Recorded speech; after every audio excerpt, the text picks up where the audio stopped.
Hello, welcome to Postcards 9.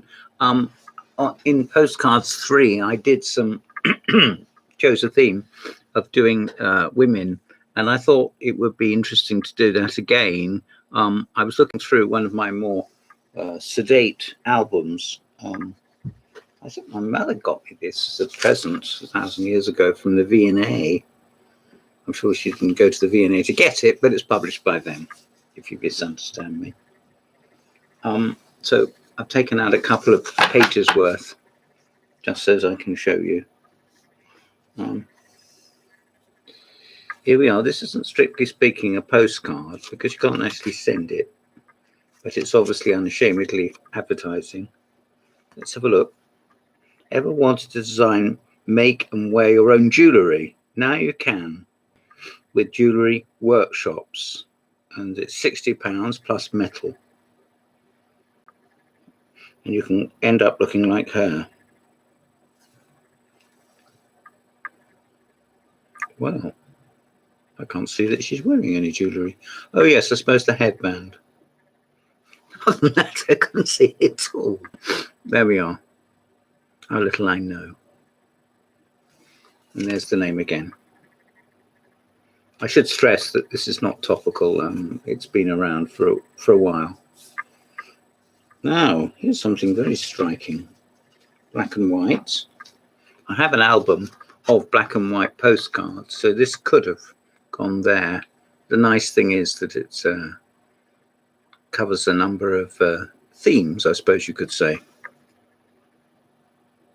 Anonyme, time for refreshments, and then it says similarly in French and German, and it's a photograph taken in 1939. She seems perhaps to be drinking a bottle of Coke with a straw. See here, and then here. I'm afraid I don't know as how Coke is now available in bottles like that. One time you used to get a metal top, didn't you, like a beer bottle. I don't think you do now. Anyway, there's a hat with Roman numerals on it, and it looks like a clock. So there you are. Then we have a very dated lady.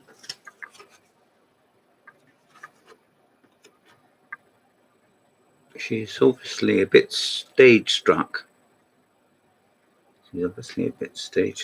But stage struck or not, I like to think that she is. Is this a fashion study? Paris. I suppose you could have guessed that was. The French do go in for these things with massive intensity. Paris, 1932, and this is by Lee Miller, and this card was produced in 2001 by the Lee Miller Archives, and what better? And this was given away free in Homes and Antiques magazine. Very often the postcards given away in magazines have a sort of serrated edge or something, and it spoils it. Well, it spoils it for me anyway. It's a bit of a purist, a bit of a snob. But this has nothing spoiling it, and it's a lovely card. Now, here we have maybe a flapper. Ooh, ooh. There she is with a mirror image at the back. And she looks bored. She also looks like she's about to go out. I bet she won't be bored when she comes back. It's a mannequin with Cartier jewellery, the shoulder ornament and diadem of emeralds, pearls, black enamelled and diamonds were made by Cartier of Paris.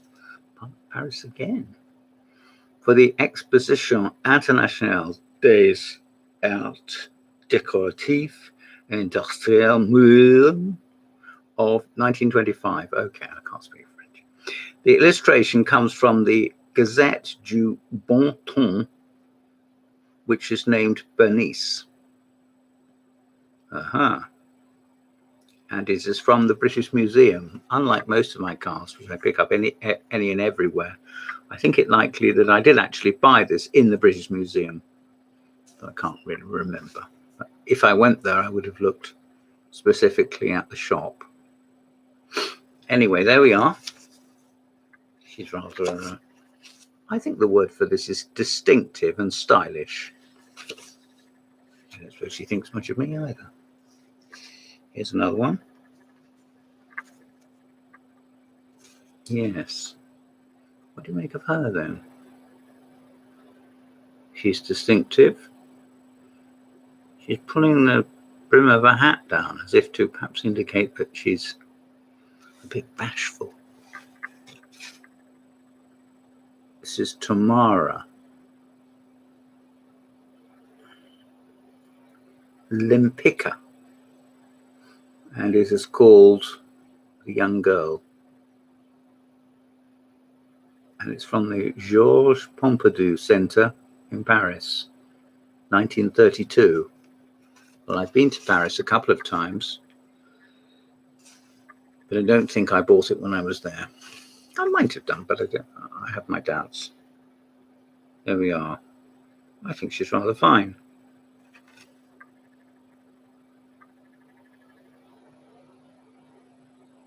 Yes, I think she's rather fine. She's lost in introspection.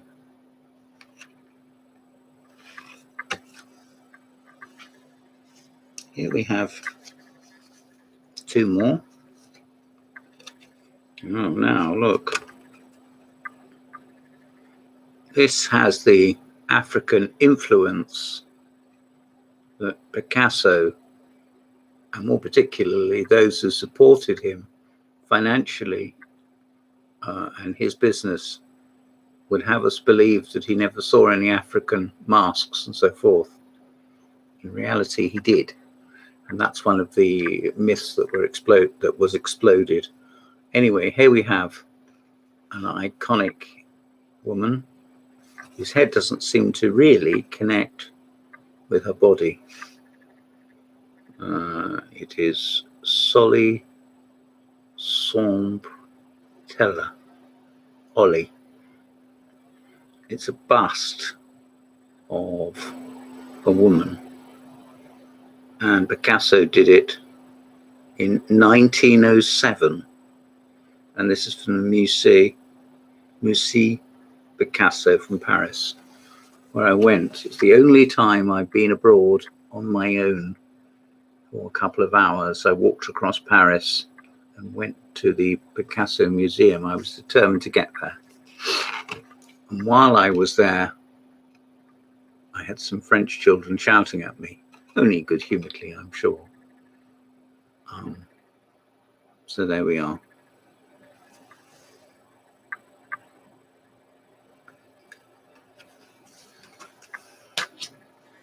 The last one is very similar to the one we had earlier. Ooh, now look at her. I think that's what's known in the trade as a big girl. I'll get told off for saying that, won't I? Get told off for saying everything. Yes, it's the same Tamara de Lempicka. Portraits of Madame M, painted in 1930.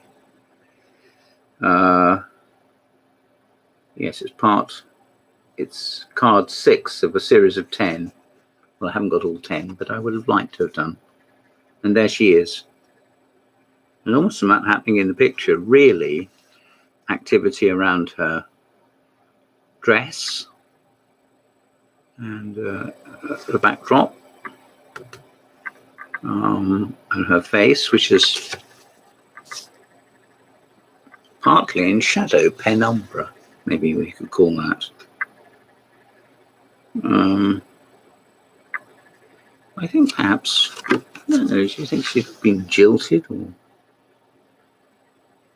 she's turned up at a party only to discover that, which she earlier claimed, she didn't really even want to be there. Yes, that's it. And she's gone into a room on her own, feigning a headache, or maybe she's got a headache. But in reality, she just wanted to get away from it all. And we'll be going outside soon and ask somebody to either call for a taxi for her or take her home. She needs cheering up.